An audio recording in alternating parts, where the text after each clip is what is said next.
Okay, let's get started with tonight's meeting. Thank you for attending, everyone. I'm Joe Minert, the City of Bowie Planning Director, and this is a virtual stakeholders meeting for Melford Pod 6. This is a revision to an existing approved detailed site plan 07031. This revision is 05.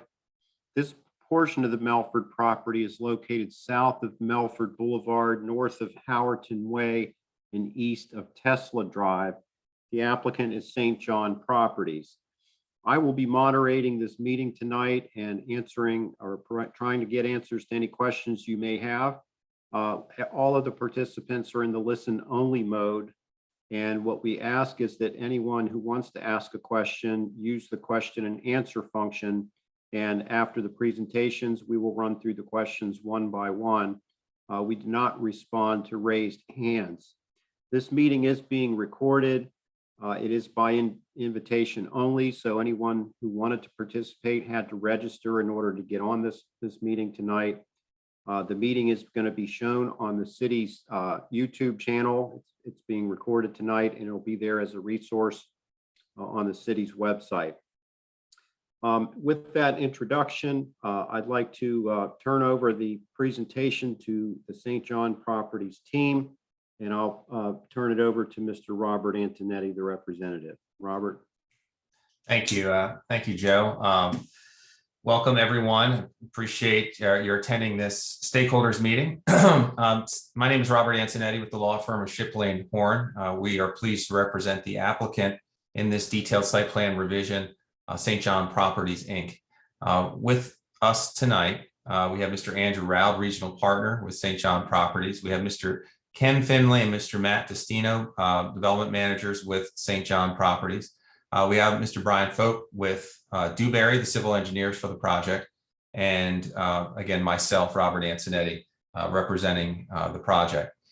So tonight, what we have is a revision to detailed site plan 07031.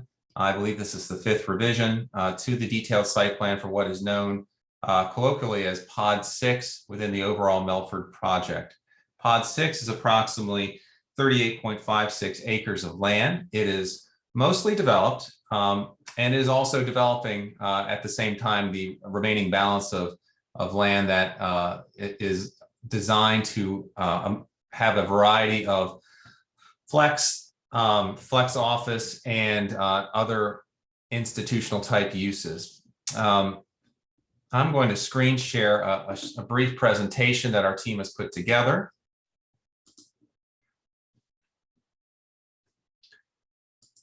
And again, this is Pod 6, revision number 5. What we're showing here on this screen, and I'll enlarge it a little bit. This is the original proposed layout for Pod 6. It has changed over time, but we are focusing on 2 areas which are outlined, which are shown here in red along Melford Boulevard.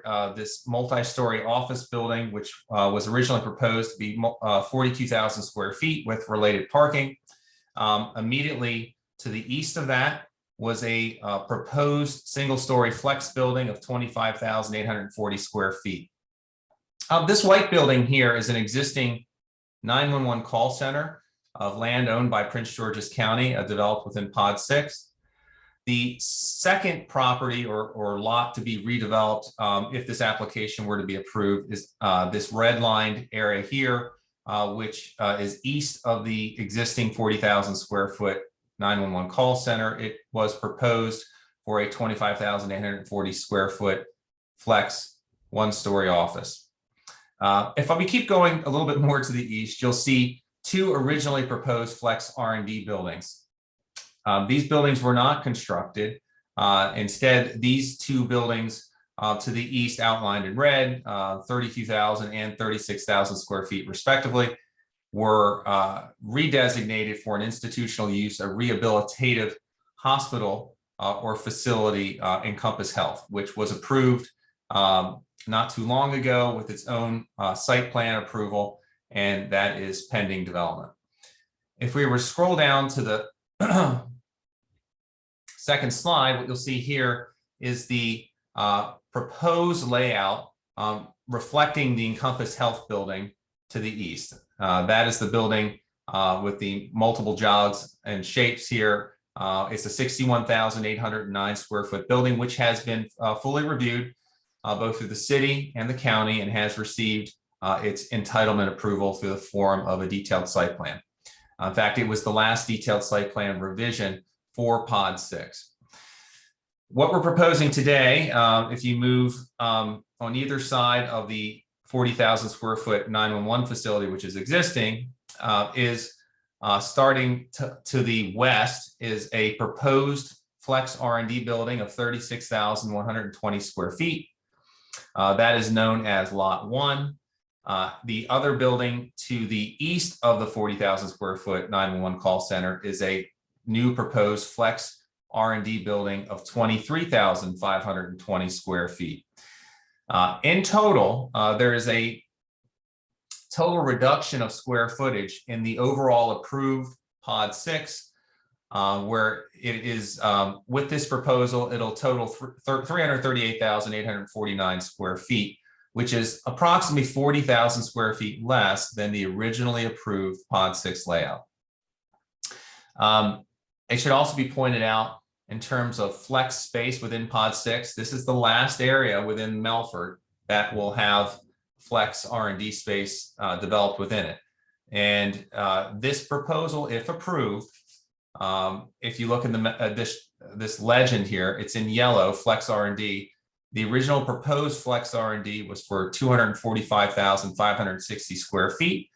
The newly proposed square footage is 237,040 square feet, which is a reduction of 8,520 square feet of flex R&D within Pod 6. And again, this is the last area within Melford to have flex development remaining to come forward in the market. So it is a reduction overall of overall square footage. It is also a reduction, if approved, of the overall flex R&D square footage within Pod 6.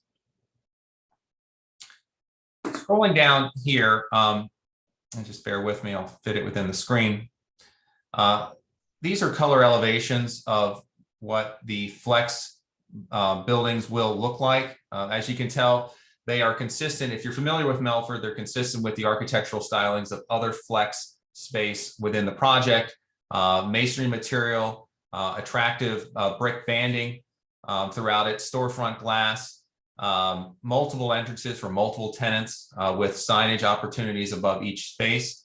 And these are including roll-up doors in the rear, which is a typical flex building where there's office in the front and there's roll-up doors in the back, which can fit a variety of employment type uses that can utilize either side for their business purposes. Flex R&D is a permitted use within the property in its current zone and its previous zone, and it is contemplated within Pod 6.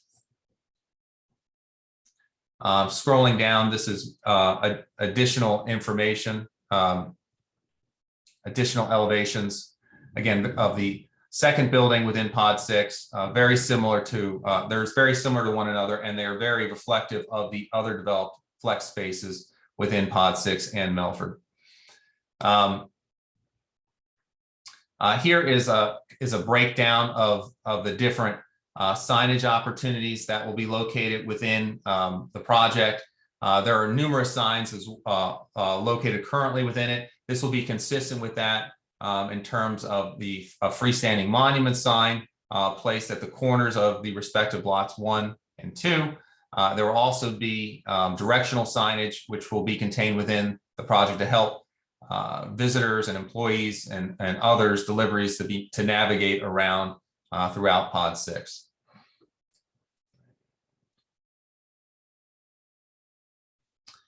And at the bottom here, these are images of what flex buildings look like at Melford. And again, they're very attractive buildings, very well kept. St. John Property has an excellent reputation of owning and maintaining its own facilities, and this will be no exception. It'll be a continuation of the high quality flex R&D employment type spaces that currently exist within Melford, and they're very well received within the market. And with that, I am going to turn it over to Andrew Roud to talk a little bit about the market dynamics of why we're shifting the configurations from a combination office flex space to a traditional flex building that is proposed in this application. So Andrew, if I can turn it over to you. Good evening. Thanks for everyone coming out. Yeah, it's been no secret. Office has been a tough go prior to COVID at Bowie, and COVID especially. One thing I'd like to point out is 16901. That's one of the 2 4-stories. That building was completed in 2008. I've been told as of today, there's still 40,000 square feet of shell space. It's never even been programmed, planned, or put into production. And unfortunately, there's still another 40,000 feet of second generation space that's unleased. So it's a tough market, traditional office. So we thought rather than keep fighting the last 14 years, we should put it into play and put the buildings into production. And Flex has been going very well. We think one of the reasons is that people that rent from them don't have common areas, i.e. big lobbies or elevator banks and all the rest of it. That tenant can just simply drive up to the front of their space, have their core employee group that they work with every day are in their own space, and they're not having common areas. So just a lot of thinking about it after 14 years, we thought this would be the time to activate the site with the Flex, because that truly is wanted and needed by the commercial community. So that's the main reason for the switch. Thank you, Andrew, for that. And I just want to state too that the previous buildings, while they were flex-based buildings that were approved, they were flex office buildings, so they didn't have the roll-up door capabilities in the rear. That would be for the 2 flex buildings that were located on lots 1 and lot 7, respectively. So we are proposing replacing them with flex R&D with the ability to have roll-up doors in the back, which is consistent with the other buildings in Pod 6, as you can see along Route 50 here on the lower end of your image. These are all existing buildings, which would act very similarly to the ones that are being proposed in this detailed site plan revision. So with that, I will turn it back to Joe. I'm not sure if there's any questions at this point or any additional information that we can provide as a team. Okay, thanks, Robert. It was a very interesting presentation, a lot of good information there. And like I said, we will post the video of this meeting on the city's YouTube channel for anyone who wants to go back and look at what was discussed. This is the time now in the meeting for the stakeholders. If you're interested in asking any questions of the developer, to put your questions into the Q&A of tonight's meeting, and we would read those questions and try to get answers for you. While you're thinking about asking questions, I wanted to remind everyone of the schedule for the city. The city does have 2 public hearings that are coming up. One is on Tuesday, the 28th of June, and that is 7 p.m. with the Bowie Advisory Planning Board at City Hall. So that's an in-person meeting on the 28th of June, 7 p.m. And then the City Council will hold a public hearing on this application on Tuesday, the 5th of July. That's at 8 p.m. in person at City Hall. So if you're interested, you can avail yourselves of those in-person opportunities to speak. I'll ask one last time, if there are any questions from the attendees, please type your questions in. If not, we can go on and have any closing remarks. Robert, did you have any closing remarks? No, Joe, just other than thank everybody for their attendance tonight. Thank you for arranging this meeting, and we look forward to continuing with the city review process and bringing this application hopefully to a position of approval. So thank you for your time tonight. Okay, very informative meeting. Again, we do have a web page on the city website that's devoted to this project, Melford, and the current information is up there on that page. If you'd like to look at the plans or look at the statement of justification, just go on to the city's main page, go under development projects and select the Melford page. So that's where the information is. If you have any questions, please feel free to contact me at the planning department.